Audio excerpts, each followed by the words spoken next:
This topic is bronze welding of copper. Bronze welding అనే కాపర్ని bronze welding ఎలా చేస్తారు అనేటువంటిది ఈరోజు వెల్డబిలిటీ ఆఫ్ స్టీల్స్ అనేటువంటి మేజర్ టాపిక్ లోపల ఉన్నటువంటి మైనర్ టాపిక్. సో ఎలా చేస్తారు ఏంటి అనేది మనము ఒకసారి చూద్దాం ఈరోజు టాపిక్ని.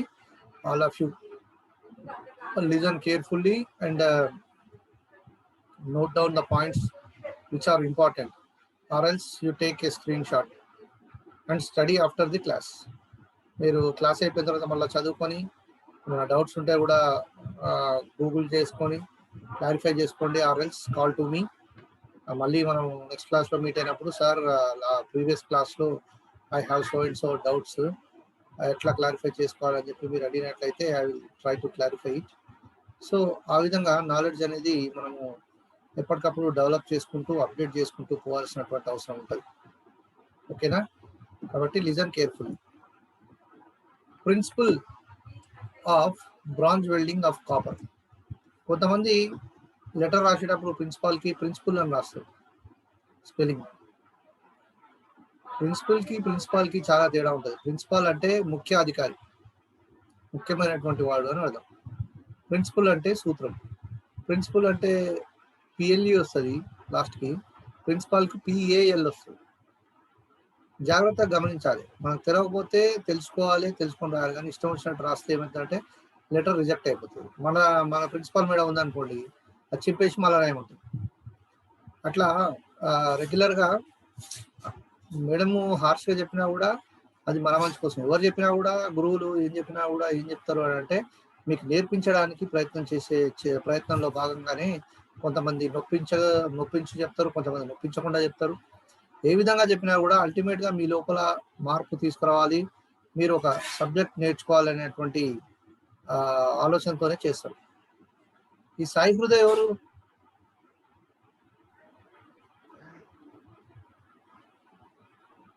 ఒకసారి వీడియో టర్న్ ఆన్ చేయి. Sai Hriday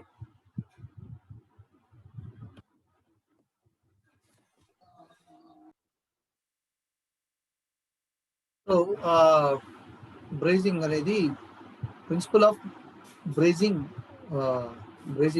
bronze welding of copper. Bronze welding of copper యొక్క ప్రిన్సిపల్ అనే దాంట్లో మనం ఉన్నాం. కాబట్టి మనం నేర్చుకునేది క్లియర్గా నేర్చుకోవాలి. ఏదున్నా కూడా డౌట్స్ రేజ్ చేసుకోవాలి. Every one should be active to learn. Okay. Brazing is also a process of joining similar or dissimilar metals together in a solid state by means of alloys which have a lower melting point than the metals to be joined. Brazing అనేది కూడా ఒక operation called similar, అంటే ఒకే రకమైనటువంటి లోహాలు. Dissimilar అంటే ఒక లోహం ఇంకొక లోహం, అంటే ఆ విధంగా. సిమిలర్ అంటే వ్యతిరేక పదాలు. సిమిలర్ లోహం కావచ్చు, లేకపోతే డిసిమిలర్ లోహాలు కావచ్చు. రెండు లోహాలని అతికించేటువంటి ప్రక్రియ బ్రేజింగ్, వెల్డింగ్ మాదిరిగానే. కాకపోతే దీంట్లో ఏం చేస్తారంటే బై మీన్స్ ఆఫ్ అలాయ్స్, అంటే మిశ్రమ లోహాలను ఆధారంగా చేసుకొని హార్డ్ షోల్డర్తో which have a lower melting point than the metals to be joint. ఆ యొక్క షోల్డర్కి ఏదైతే ఉంటుందో మనం అతికించే షోల్డర్కి, దానికి లోయర్ మెల్టింగ్ పాయింట్ ఉండాలి.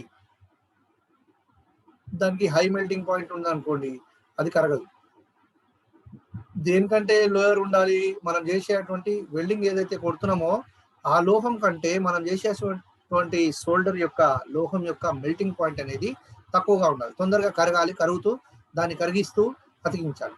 That is the concept of the principle of the bronze welding of copper. In bronze welding the base metal are not melted. Bronze welding లోపల base metal అనేది, base metal అంటే ఏంటి? కింద ఉన్నటువంటి మెటల్ని base metal అని అంటాం. అంటే మనం ఏదైతే వెల్డింగ్ కొడుతున్నామో ఆ మెటల్ని బేస్ మెటల్ అంటాం. ఆ బేస్ మెటల్కి బ్రాంజ్ వెల్డింగ్ లోపల base metal are not melted. Base metal అనేది మెల్ట్ కాదు. కాకుండా మరి ఎట్లా అతకాలి? అది మెల్ట్ అయితేనే కదా అతుకుతుంది. ఇన్స్టెడ్, దాని బదులుగా they have been raised to a point which is above the melting point of hard shoulder. అది హార్డ్ షోల్డర్ కంటే కూడా ఎక్కువ మెల్టింగ్ పాయింట్ వరకు వేడి చేయబడి ఆ తర్వాత వెల్డింగ్ చేయబడుతుంది, బ్రేజింగ్ చేయబడుతుంది అన్నమాట. సంపత్ మ్యూట్ చేసుకో. Hot shoulder. ద మాల్టన్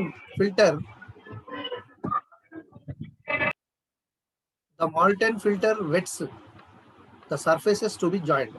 ఈ మాల్టన్ ఫిల్టర్ అంటే మెల్ట్ అయినటువంటి ఫిల్లర్ ఏదైతే ఉంటుందో, ఫిల్లర్ రాడ్, అది ఆ సర్ఫేస్ ని తడి చేస్తుంది, వెట్ చేస్తుంది. తడి చేసి స్ప్రెడ్స్ ఓవర్ దెమ్, దాని మీదుగా స్ప్రెడ్ అవుతుంది. అండ్ సాలిడిఫైస్, స్ప్రెడ్ అవ్వడమే కాకుండా మరి అది ఘనీభవిస్తుంది, అంటే ఘన పదార్థంగా మారుతుంది. దేర్ బై మెల్ట్ అంటే మెల్ట్ అయినప్పుడు ఏంటి, ద్రవ పదార్థం అది వ్యాప్తి చెంది తిరిగి చల్లబడి సాలిడిఫై అంటే ఘనీభవించి there by melting the joint, అప్పుడు ఫార్మింగ్ ద జాయింట్, అప్పుడు జాయింట్ అనేది ఏర్పాటు చేస్తుంది. ఇది టోటల్ గా దీని యొక్క principle of the bronze welding of copper.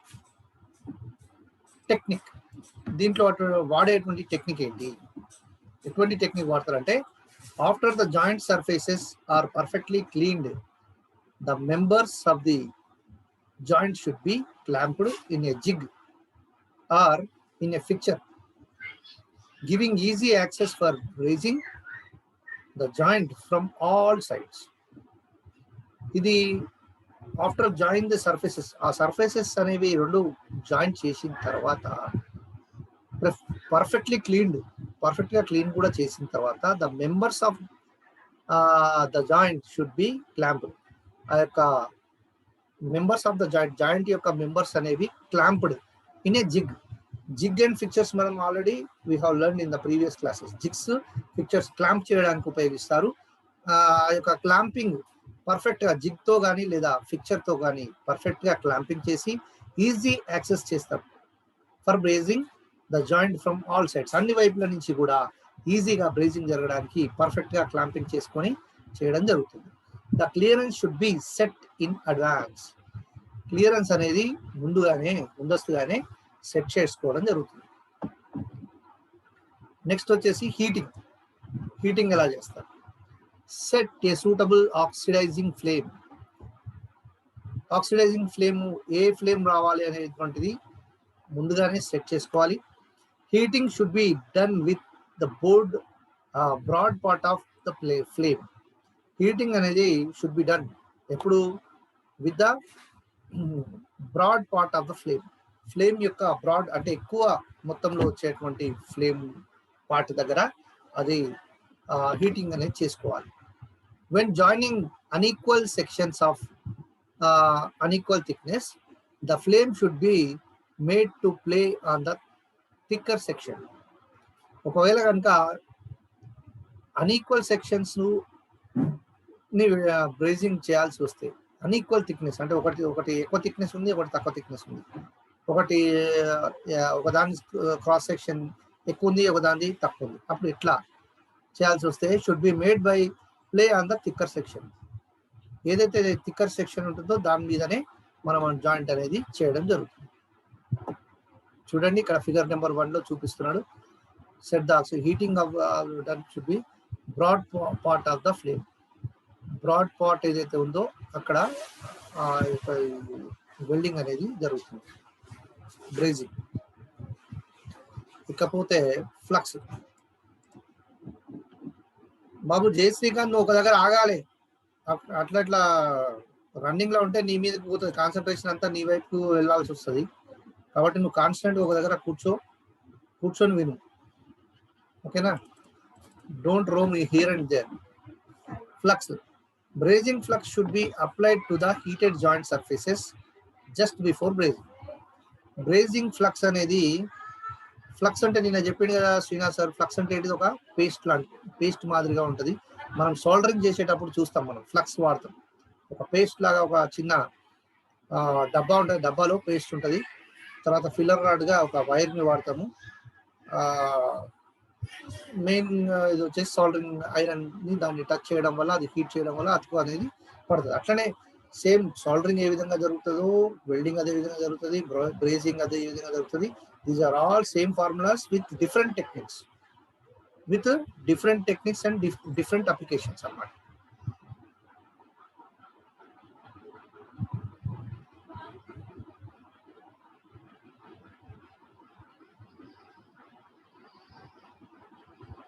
Srikanth నేను చెప్పింది నీకు అర్థం కావట్లేదా?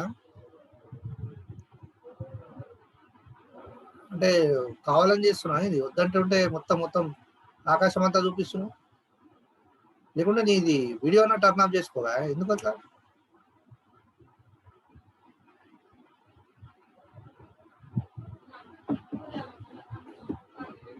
మజాకులు చేయొద్దు, ఇది క్లాస్ రూమ్ ఇది క్లాస్ రూమ్ పర్ఫెక్ట్గా ఉండాలి, should be discipline. Okay, some flux should also be applied to the filler rod, which should be slightly heated. కొంత ఫ్లక్స్ అనేది ఫిల్లర్ రాడ్ కి కూడా అప్లై చేస్తాం చేసి it should be slightly heated, slight గా heating అనేది చేయడం జరుగుతుంది. Next filler rod. The silicon bronze filler rod should be melted by the heated members. Members అంటే ఇక్కడ ఏంటి, సభ్యులని కాదు, అక్కడ పార్టికల్ అది లోహం ఏదైతే ఉందో దాన్ని మెంబర్ అని ఇక్కడ మెన్షన్ చేస్తుంది. The silicon bronze filler rod అనేది ఒకటి తీసుకొని should be melted by the heated members, అంటే అది హీటెడ్ మెంబర్స్ వరకు కూడా మెల్ట్ చేయాలి. ఫిల్లర్ రాడ్ అనేది మెల్ట్ అవుతుంటేనే హీటింగ్ మెంబర్ అనేది కూడా కొంత మెల్ట్ అవుతూ జాయింట్ అనేది వస్తుంది. Filler rod is made to touch the edge of the member, దాని యొక్క ఎడ్జ్ ని టచ్ అవ్వాలి. And never melted directly by the flame, ఎప్పుడు కూడా ఫ్లేమ్ ద్వారా డైరెక్ట్ గా మెల్ట్ అవ్వదు. The method of depositing multiple pass on a fillet lap weld is shown in figure number 2. ఈ ఫిగర్ నెంబర్ 2 కనుక చూసినట్లయితే అబ్జర్వ్ కేర్ఫుల్లీ, మీరు ఇది జూమ్ చేసుకోవాలనుకుంటే మీ మొబైల్లో కూడా జూమ్ చేసుకోవచ్చు, నా దగ్గరే కాదు, మీ మొబైల్లో కూడా మీకు కనబడకపోతే you can zoom it in your mobile. నా స్క్రీన్ని మీరు జూమ్ చేసినట్లయితే మీకు ఏదైనా కనబడాలనుకుంటే అది మంచిగా కనబడుతుంది అన్నమాట. సో ఈ విధంగా ఉంటుంది జాయింట్, చూసారు కదా, ల్యాబ్ జాయింట్ ఇది. Making a multiple pass fillet weld on a lap joint మీద మల్టిపుల్ పాస్ ఫిల్లెట్ వెల్డ్ అనేది జరుగుతుంది. After the joint is completed, the bronze weld and base metal should be allowed to cool slowly. ఈ యొక్క joint అనేది complete అయిపోయిన తర్వాత bronze weld and base metal should be allowed to cool slowly. అవి రెండు కూడా నెమ్మదిగా, అంటే ఎయిర్ తోనే కూలింగ్ అయ్యే రకంగా చూస్తారు, స్లోగా కూల్ అవుతుంది. Non ferrous metals may be cooled in water also. ఒకవేళ అది నాన్ ఫెర్రస్ వాటర్ అయితే కనుక అది వాటర్ లో కూడా కూల్ చేస్తారు. తెలుసు కదా మీకు, ferrous metals non ferrous metals మళ్ళీ చెప్పక్కర్లేదు, టాపిక్ వచ్చినప్పుడల్లా చెప్తున్నా నేను, కాబట్టి మీరు గుర్తించాలి. ఫెర్రస్ మెటల్ అంటే ఐరన్ కలిగినటువంటి లోహాలు, ఐరన్ లేనటువంటి లోహాలను ఏమంటారు అంటే నాన్ ఫెర్రస్ మెటల్స్ అంటారు. ఒకటే గుర్తు ఏంటంటే అయస్కాంత శక్తి, దేనికంటే అయస్కాంతం అతుక్కుంటుందో దాంట్లో ఇనుము ఉన్నట్టు, ఫెర్రస్ ఉన్నట్టు, ఐరన్ ఉన్నట్టు, ఐరన్ ఉంటే దాన్ని ఏమంటారు ఫెర్రస్ మెటల్ అంటారు. దేనికైతే అయస్కాంతం అతుక్కోవట్లేదో, అది దాంట్లో అయస్కాంత స్వభావం లేదో, దాంట్లో ఇనుము లేదు, ఫెర్రస్ లేదు, కాబట్టి that is called non ferrous metal. ఇనుముకి టెక్నికల్ వర్డే ఫెర్రస్, ఇంగ్లీష్ లో scientific word ferrous. So non ferrous metals may also cooled in water also. Non ferrous metals ని వాటర్ లో వేసి కూడా కూల్ చేయడం జరుగుతుంది. అడ్వాంటేజెస్ అంటే లాభాలు ఏంటి దీనివల్ల అంటే, డీసిమిలర్ మెటల్స్ కెన్ బి జాయిండ్. డీసిమిలర్ అంటే ఒక లోహము ఒకటి ఎంఎస్ ఉండి ఇంకొకటి వేరే లోహం ఉంటే డీసిమిలర్ అంటారు. ఆ డీసిమిలర్ మెటల్స్ ని కూడా జాయిన్ చేయొచ్చు. కొన్ని వెల్డింగ్స్ ప్రాసెస్లలో, కొన్ని వెల్డింగ్ టెక్నిక్స్లలో అది సాధ్యం కాదు, ఓన్లీ సిమిలర్ మెటల్స్ మాత్రమే అది వెల్డింగ్ చేస్తుంది. కానీ ఈ టెక్నిక్ లో మాత్రం మనము డీసిమిలర్ మెటల్స్ కూడా జాయిన్ చేయడానికి వీలవుతుంది. Assemblies can be brazed in a stress free condition. Assemblies అనేవి బ్రాంజ్ ఎట్లా చేయగలుగుతారు అంటే స్ట్రెస్ ఫ్రీ కండిషన్ లో జాయిన్ చేయాలి. Next, complex assemblies can be brazed in several steps by using filler metals. ఈ కాంప్లెక్స్ అసెంబ్లీస్ అనేవి can be brazed in several steps, అంటే రకరకాల స్టెప్స్, స్టెప్ బై స్టెప్ అనేది చేయడం జరుగుతుంది యూజింగ్ ఫిల్లర్ మెటల్స్ ఉపయోగించి in progressively lower melting temperatures. Progressive గా lower melting temperatures అంటే తక్కువ మొత్తంలో, తక్కువ ఉష్ణోగ్రత వద్ద మరి ఇది తయారు చేయడం జరుగుతుంది. జాయింట్ వేయడం జరుగుతుంది. Materials of different thickness can be joined. Different thickness లో ఉన్నటువంటి మెటీరియల్స్ కూడా జాయిన్ అవుతాయి. Cast and wrought metals can be joined. Cast iron, wrought iron లాంటి మెటల్స్ కూడా రెండు కలిపి కూడా జాయిన్ చేయవచ్చు. అది different, cast iron is different, wrought iron is different. అక్కడే మనకు వచ్చింది డిసిమిలర్ మెటల్స్ ని కూడా జాయిన్ చేయవచ్చు అని చెప్పి మనం తెలుసుకున్నాం కదా, అందుకనే ఇక్కడ చెప్తున్నాడు. మెటలాజికల్ properties of the base material or not seriously disturbed. ఆ యొక్క బేస్ మెటల్ యొక్క యాంత్రిక ధర్మాలు ఏవైతే ఉంటాయో అవి ఏమి చెదిరిపోకుండా ఈ మెథడ్ లో ఉంటుంది. అదొక advantage. Brazed joints require little or no finishing. Brazed joints అనేవి కొద్ది మొత్తంలో ఫినిషింగ్ చేయడానికి ఉపయోగపడుతుంది, లేదా మొత్తం మీద అసలు ఫినిషింగ్ కూడా అవసరం లేదు అన్నట్టుగా బ్రేజింగ్ అనేది వస్తుంది. వెల్డింగ్ లో అయితే బాగా గరుకులు వస్తుంది వెల్డింగ్ ఒక్కొక్కసారి, కానీ బ్రేజింగ్ చాలా నీట్ గా పడుతుంది అని చెప్పి అదొక అడ్వాంటేజ్ గా మనకు చెప్పడం జరుగుతుంది. నెక్స్ట్ వచ్చేసి last point, brazing problems and remedies. Brazing లో వచ్చేటువంటి సమస్యలు ఏంటివి, రెమెడీ అంటే అర్థం ఏంటంటే దానికి ప్రత్యామ్నాయం ఏంటి, అంటే ఏ విధమైనటువంటి చర్యలు తీసుకోవాలి. ఇక్కడ టేబులర్ ఫామ్ లో ఇటువైపు ప్రాబ్లం ఉంది, ఇటువైపు రెమెడీ ఉంది. ప్రాబ్లం అంటే సమస్య, రెమెడీ అంటే పరిష్కారం. ఓకే, చూడండి. The filler metal balls up does not melt and flow in to the joint. Filler metal అనేది బాల్స్ అప్ అవుతుంది, does not melt and flow in to the joint. అది melt అయ్యి joint లోపలికి వెళ్ళిపోయే రకమైనటువంటి ప్రాబ్లము వస్తుంది. ఆ ప్రాబ్లమ్ని ఎట్లా రెక్టిఫై చేయాలి, రెమెడీ ఏంటిది అంటే యాడ్ మోర్ ఫ్లక్స్ని ఎక్కువగా యాడ్ చేయాలి. Ensure pickling or additional mechanical cleaning to remove oxides. Pickling అనేది ensure pickling or additional mechanical cleaning to remove oxides అంటే అడిషనల్ గా మెకానికల్ క్లీనింగ్ చేయాలి. పిక్లింగ్ యాడ్ చేస్తుండడం ద్వారా ఆక్సైడ్స్ అనేవి రిమూవ్ అవుతాయి, ఆయిల్ తర్వాత సర్ఫేస్ కోటింగ్స్ అనేవి రిమూవ్ అవుతాయి. దాని ద్వారా ఈ సమస్యను పరిష్కరించవచ్చు. యూజ్ ఫ్రెష్ ఫ్లక్స్ వాడటం కూడా ఈ సమస్య పరిష్కారం అవుతుంది. Also check the contaminated pickling acid of the dirty grinder wheels that could spread impurities instead of removing them. వాటిని తీసివేయడం కంటే ఆ యొక్క డర్ట్ ని రిమూవ్ చేసేటువంటి పద్ధతులు. చెక్ కంటామినేటెడ్ పిక్లింగ్ యాసిడ్ అంటే పిక్లింగ్ యాసిడ్ లో కంటామినేషన్స్ ఏమైనా ఉన్నాయా, డర్ట్ ఏమైనా ఉందా, ఆ గ్రైండర్ వీల్స్ ఏ విధంగా ఉన్నాయి, అవన్నీ కూడా చెక్ చేసుకున్నట్లయితే ఈ సమస్య ఉత్పన్నం కాదు. మరొక సమస్య ఏంటంటే the filler metal melts but does not flow completely through the joint. Filler metal melt అవుతుంది కానీ but does not flow completely through the joint. అది జాయింట్ మొత్తానికి ఫ్లో కాదు. యాక్చువల్గా ఇది ఫ్లో అవ్వాలి కానీ ఫ్లో కావట్లేదు. మరి ఏంది సమస్య, దీనికి పరిష్కారం ఏంది? శశాంక్ ఒక దగ్గర కూర్చోమన్నా కదా, ఎందుకు తిరుగుతున్నావు అక్కడికి? కెమెరాలు తిప్పకండి రా బాబు, ఒకసారి చెప్తే అర్థం చేసుకోవాలి. క్లాస్ అయిపోయేదాకా కాన్స్టెంట్ ఉండలేవా? All of you should maintain a discipline. Okay, కూర్చో, అక్కడ కూర్చో, కదలకుండా కూర్చో, కెమెరా తిప్పకు. Increase the preheating period. దానికోసం ఏం చేయాలి, ప్రీ హీటింగ్ పీరియడ్ ని ఇంక్రీజ్ చేయాలి. అంటే ప్రీ హీటింగ్ పీరియడ్ అంటే ఏంది, ముందుగానే వేడి చేసేటువంటి time.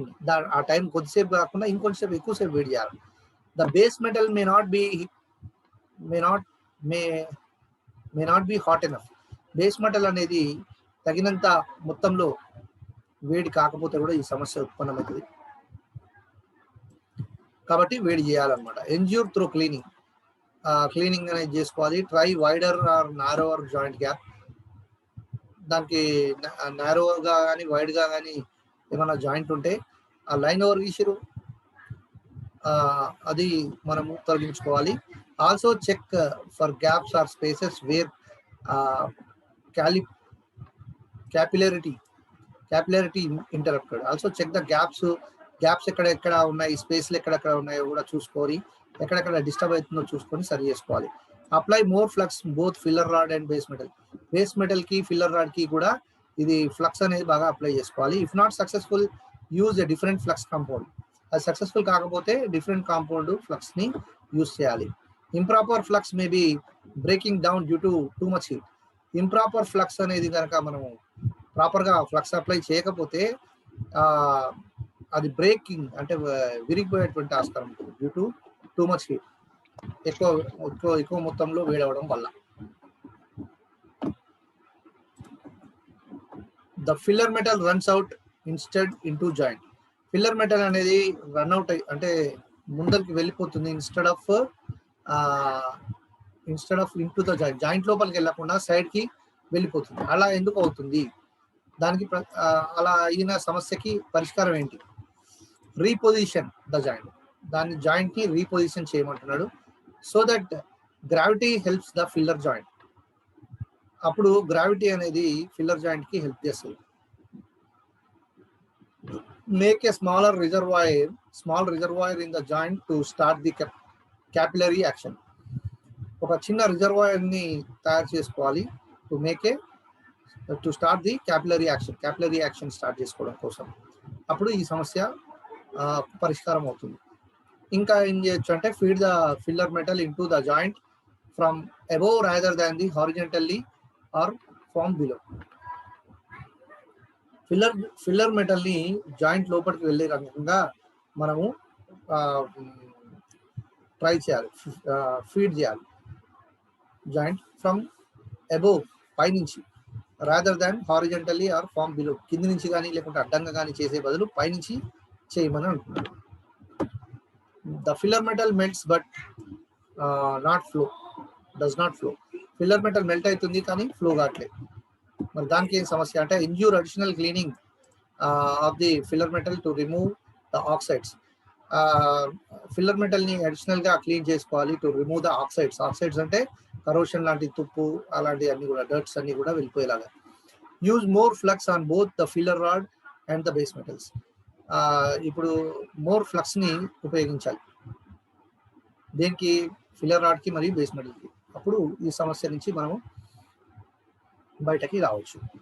So that's all for the class today. Thanks for joining all. Remember that everyone should join by 11:35. 11:30 class అంటే 11:35 లోపల జాయిన్ అవ్వాలని చూడండి. లేట్గా జాయిన్ కాకండి, మధ్యలో వెళ్ళకండి, అటు ఇటు తిరగకండి, కెమెరాస్ని కాన్స్టెంట్గా పెట్టండి. కొన్ని నేను చెప్పేటువంటి వాటిని కొంచెం జాగ్రత్తగా వింటే మీకు ఆ డిసిప్లిన్ అనేది అలవాటు అవుతుంది. సో ఆ రకంగా ముందుకు కరెక్ట్గా చేసుకోండి. అందరూ కనుక వీడియోస్ ఆన్ చేసినట్టయితే I will take a screen shot.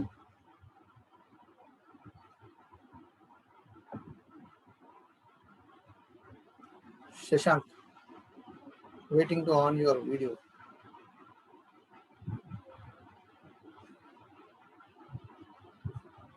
అందరు నా వైపు చూడండి. ఓకే,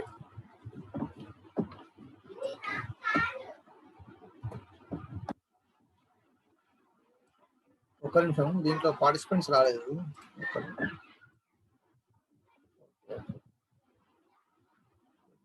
ఇప్పుడు చూడండి అందరు ఇస్తారు నా సైడ్.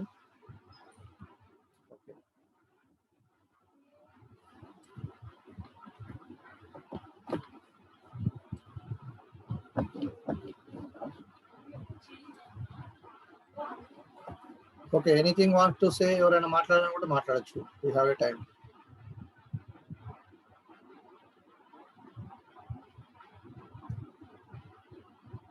సంతోష్ కి ఫోన్ చేసిన ఫ్యూచర్ చేయలే సార్. అవునా, వాళ్ళు జాయిన్ అవుతుండే చేయమంటే కదా అప్పుడు.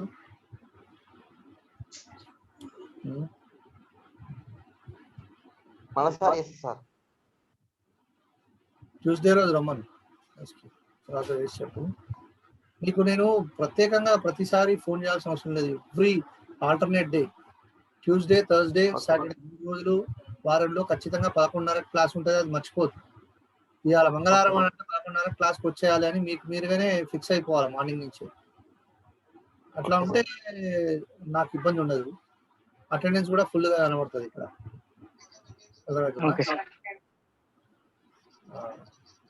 రైట్, ఓకేనా? బాయ్. బాయ్. Bye. థ్యాంక్స్.